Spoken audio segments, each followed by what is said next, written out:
Hello guys, welcome back to my channel. আজকের ভিডিওতে যে টপিকটা নিয়ে ডিসকাস করব সেটা হচ্ছে আজকে জিওপলিটিক্যাল সিচুয়েশনস এবং গ্লোবাল মার্কেট মোটামুটিভাবে একটু হলেও পজিটিভ ডিরেকশানে।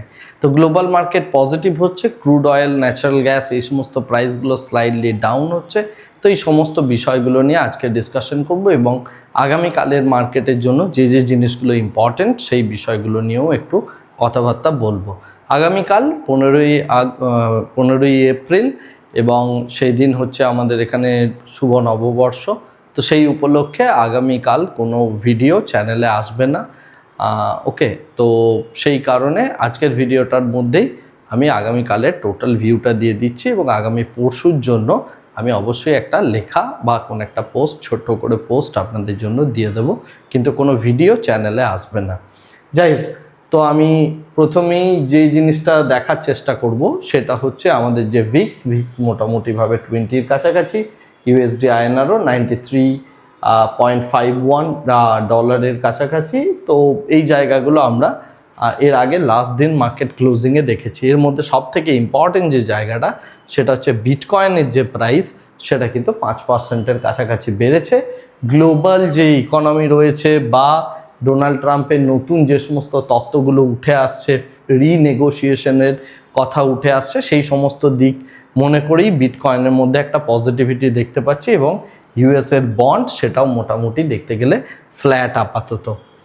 গ্লোবাল মার্কেটের দিকে যদি আমরা তাকাই তাহলে যেটা দেখতে পাচ্ছি, গ্লোবাল মার্কেট ফ্ল্যাট। কিছু কিছু জায়গায়, বিশেষ করে ইউরোপের কিছু কিছু ইন্ডেক্স রয়েছে যেগুলো 0.8%, 0.6% এইরকমভাবে পজিটিভ রয়েছে।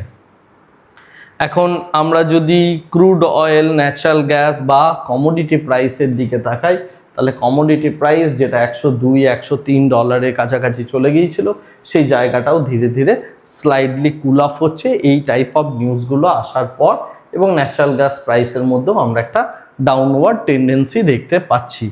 একইভাবে সিমিলারলি যদি আমরা দেখতে পাই ক্রুড অয়েল, ন্যাচারাল গ্যাস এই প্রাইসগুলো ফল করছে, তাহলে গোল্ড এবং সিলভার প্রাইস স্লাইডলি আপ যাবে।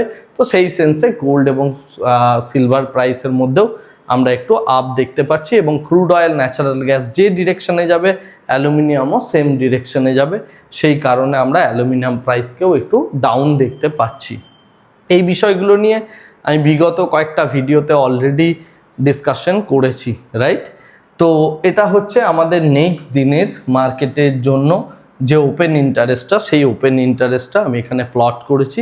এখানে দেখতে গেলে সবার আগে যে রেজিস্ট্যান্সটা আমরা দেখতে পাচ্ছি সেটা 24,000-এর কাছাকাছি, বাট এটা খুব একটা স্ট্রং রেজিস্ট্যান্স হবে না, কারণ গ্লোবালি যদি পজিটিভ নিউজ আসে মার্কেটের মধ্যে আমরা একটু গ্যাপ আপ ওপেনিং দেখতে পেতে পারি আগামীকাল। এবং সেই সেন্সে দেখতে গেলে 24,500 যে স্ট্রাইক প্রাইস, সেটা আমাদের কাছে একটা রেজিস্ট্যান্স হিসাবে কাজ করবে। আর নিচের দিকে সাপোর্ট বলতে আমরা 23,500 দেখতে পাচ্ছি এবং 24,000-এর মধ্যে যে বিল্ড আপটা রয়েছে এটার দিকেও আমাদের লক্ষ্য রাখতে হবে আগামীকালের মার্কেটের জন্য। তো 24,000-এর স্ট্রাইক প্রাইসের ওপরে যদি গ্যাপ আপ ওপেনিং হয় এবং সেখানে যদি পুট রাইটাররা বাড়তে শুরু করে, তাহলে আমরা আবার একটা সামনের দিকে পজিটিভলি মার্কেটকে বেরোতে দেখব। আর তাছাড়া যদি এই জায়গায় 24,000-এর ওপর গ্যাপ আপ ওপেনিং হয়, কল রাইটাররা যদি নিজেদের পজিশন আরও অ্যাডিশন করতে থাকে বা পুট রাইটাররা যদি ওয়াইন্ড আপ করতে থাকে, তাহলে সেই জায়গায় মার্কেট আবার নিচের দিকে পিছিয়ে আসবে। তো আগামীকালের মার্কেটটাকে ট্রিট করার জন্য 24,000-এর স্ট্রাইক প্রাইসটার দিকে লক্ষ্য রাখবেন এবং এখানকার যে ওপেন ইন্টারেস্টের যে বিল্ড আপটা হবে সেই দিকটা নজর রাখলেই আপনি মোটামুটি পুরো মার্কেটটাকে ট্রেড করতে পারবেন। নেক্সট যে বিষয়টা ইম্পর্টেন্ট, গ্লোবালি বিভিন্ন রকম যে নিউজগুলো রয়েছে যেগুলো ভীষণ ইম্পর্টেন্ট হতে চলেছে, সেটা হচ্ছে ইউএস এবং ইরানের মধ্যে আবার যে ডিসকাশন, সেই ডিসকাশন শুরু হচ্ছে, অর্থাৎ নেগোসিয়েশন রিলেটেড ডিসকাশন স্টার্ট হতে চলেছে এপ্রিল 16-এ, অর্থাৎ 16ই এপ্রিল নাগাদ। কিন্তু ভেন্যুটা এখনও ডিসাইড করা হয়নি, হয় সুইজারল্যান্ডের জেনেভাতে হবে এই ডিসকাশনটা, না হলে পাকিস্তানে হবে। সম্ভবত সুইজারল্যান্ডে এটা হওয়ার প্রবণতা অনেক বেশি। এরপরে যেটা ইম্পর্টেন্ট যে বিষয়টা নিয়ে তাদের মধ্যে মনোমালিন্য চলছে, অর্থাৎ ইউএস এবং ইরানের মধ্যে, সেটা হচ্ছে ইরানের কাছে যে ইউরেনিয়ামটা আছে সেটা ইউএস চাইছে এবং আগামী 20 বছর নিউক্লিয়ার রিলেটেড কোনো রকম এক্সপেরিমেন্ট ইরান করবে না। এই রকম ডিলেতে লিখতে বলা হচ্ছে। সেই জায়গাটাতে ইরান সম্পূর্ণভাবে একদম উল্টো দিকে যাচ্ছে।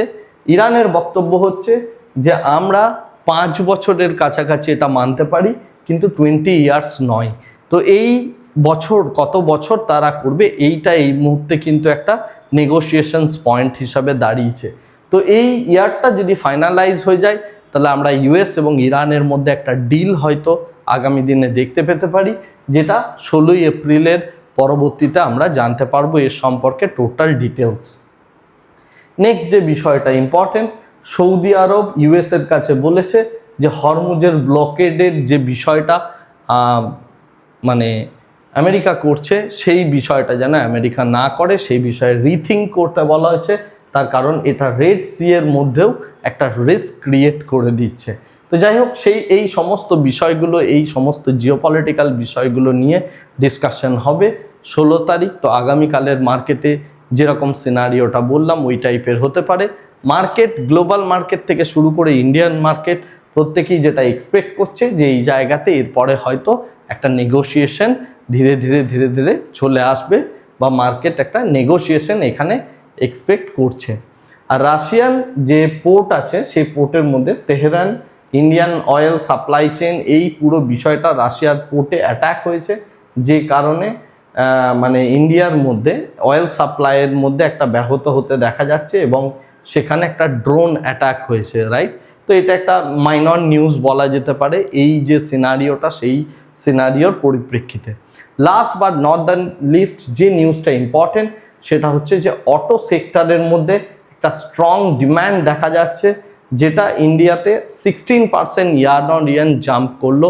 রিসেন্ট যে অটো ডেটা বেরিয়েছে তাতে এই বিষয়টা পুরোপুরি ক্লিয়ার, যে কারণে অটো সেগমেন্টের মধ্যে একটা স্লাইডলি আমরা পজিটিভিটি দেখতে পাচ্ছি বা পাবো হয়তো আগামী দিনে, যেহেতু ডিম্যান্ডটা এই জায়গাতে তৈরি হয়ে রয়েছে। তো এই হচ্ছে গ্লোবাল মার্কেটের পার্সপেক্টিভ থেকে নিউজ।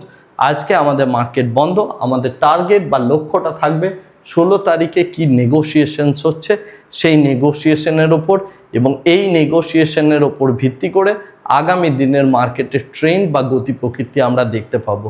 যদি নেগোসিয়েশন সেই জায়গাতে সম্পূর্ণভাবে মানে ঠিকঠাক একটা নেগোসিয়েশনস হয়, তাহলে আমরা মার্কেটের মধ্যে এই যে আনসার্টেনটিটা চলছিল এই আনসার্টেনটিটা হয়তো আসাটা বন্ধ হতে চলেছে আগামী দিনে। পুরোটাই নির্ভর করছে 16 তারিখ বা তার পরবর্তীতে কি তাদের মধ্যে ডিসকাশন হচ্ছে আর সেই ডিসকাশনের কি আউটকাম থাকছে। এই হচ্ছে টোটাল গ্লোবাল নিউজ, এবং এর পার্সপেক্টিভ থেকেই আগামী দিনের মার্কেটটা পুরোপুরিভাবে চলবে। আজকের ভিডিওটাকে অহেতুক আর দীর্ঘায়িত করছি না, ভিডিওটাকে এই জায়গাতেই স্টপ করছি। Thank you very much, bye bye, tata.